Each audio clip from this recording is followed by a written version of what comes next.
श्री राम के परम भक्त हनुमान जी को वीरों के वीर महावीर कहा जाता है, जिन्होंने अपने प्रभु राम की रक्षा करने के लिए बहुत से युद्ध किए और जीते। शास्त्रों में इन्हें संकट मोचन कहा जाता है, क्योंकि ये अपने भक्तों को हर संकट से उबारते हैं। हनुमान जी ने अपने पराक्रम से बड़े बड़े राक्षसों का नाश किया। इतना ही नहीं, इन्होंने अपने पराक्रम से शनिदेव, बलि, अर्जुन, भीम जैसे बड़े बड़े वीरों को युद्ध में पराजित करके उनका अभिमान चूर चूर किया। लेकिन क्या आपको पता है कि संकट मोचन हनुमान ने अपने जीवन काल में अभिमानवश एक ऐसा युद्ध भी लड़ा जिसमें उन्हें हार का सामना करना पड़ा। बहुत समय पहले मच्छिंद्र नाम के एक बड़े तपस्वी थे।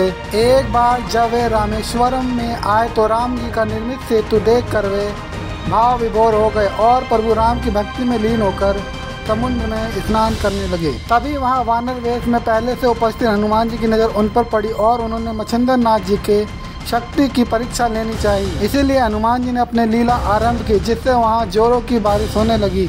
ऐसे में बानर रूपी हनुमान जी उस बारिश से बचने के लिए एक पहाड़ पर वार कर गुफा बनाने की कोशिश करने का स्वांग करने लगे। दरअसल उनका उद्देश्य था कि मच्छिंद्र नाथ का ध्यान टूटे और उन पर नजर पड़े, और वही हुआ।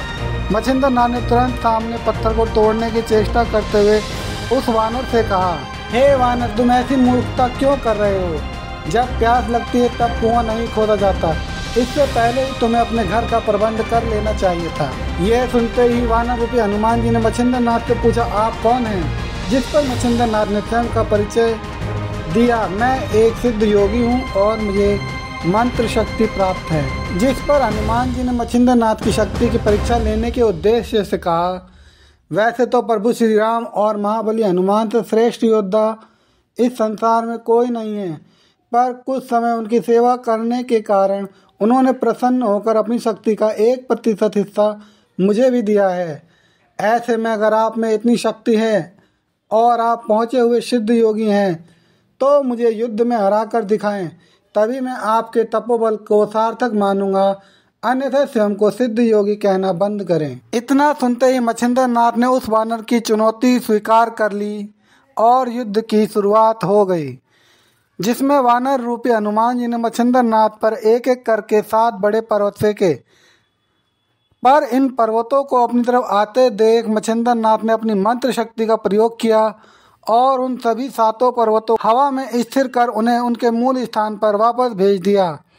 इतना देखते ही महाबली हनुमान को क्रोध आया और उन्होंने मच्छिंद्र नाथ पर फेंकने के लिए वहां उपस्थित सबसे बड़ा पर्वत अपने हाथ में उठा लिया, जिसे देखकर मच्छिंद्र नाथ ने समुद्र के पानी की कुछ बूंदों को अपने हाथ में लेकर उसे वाताकर्षण मंत्र से सिद्ध कर उन पानी की बूंदों को हनुमान जी के ऊपर फेंक दिया। इन पानी की बूंदों का स्पर्श होते ही हनुमान जी का शरीर स्थिर हो गया और हलचल करने में भी असमर्थ हो गया।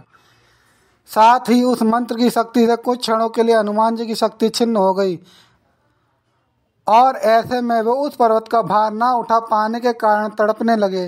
हनुमान जी को कष्ट में देख उनके पिता वायुदेव वहां प्रकट हुए और मच्छिंद्र नाथ से हनुमान जी को क्षमा करने की प्रार्थना की। वायुदेव की प्रार्थना सुन मच्छिंद्र नाथ ने हनुमान जी को मुक्त कर दिया और हनुमान जी अपने वास्तविक रूप में आ गए। इसके बाद उन्होंने मच्छिंद्र नाथ से कहा, हे मच्छिंद्र नाथ, आप तो स्वयं में नारायण के अवतार हैं। ये मैं भली भांति जानता था, फिर भी मैं आपकी शक्ति की परीक्षा लेने का प्रयास कर बैठा, इसलिए आप मेरी उस भूल को माफ़ करें। ये सुनकर और स्थिति को समझते हुए मच्छिंद्र नाथ ने हनुमान जी को माफ़ कर दिया। इसी तरह की रोचक जानकारियों के लिए हमारे YouTube चैनल को आज ही सब्सक्राइब करें। वीडियो अच्छा लगा तो लाइक, कमेंट और शेयर करना ना भूलें।